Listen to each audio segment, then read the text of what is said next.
topic for today is leaders and email. And I want to give you 3 quick tips about email if you're in a leadership position. The first thing is don't make crazy assumptions. I think a lot of times when leaders send an email, they assume 1, it's been read, and 2, it's been understood.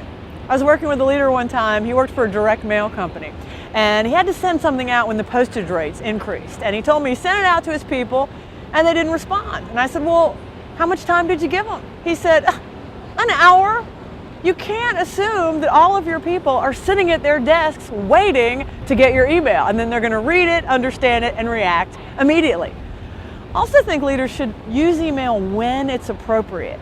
It's not appropriate to fire people via email. Also, if it's a problem, you should probably pick up the phone or talk to them face to face. I think a very important tool for leadership is knowing when to use which type of communication and then using it effectively.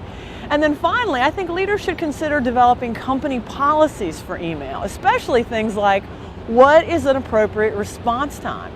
I worked with one company, their outside salespeople felt 24 hours was an appropriate response time. Their internal people felt an hour was an appropriate response time. Huge divergence there. So it's definitely something that leaders should think about, discuss, address, and possibly develop policies for internally. So those are some tips for leaders in dealing with email. Thanks.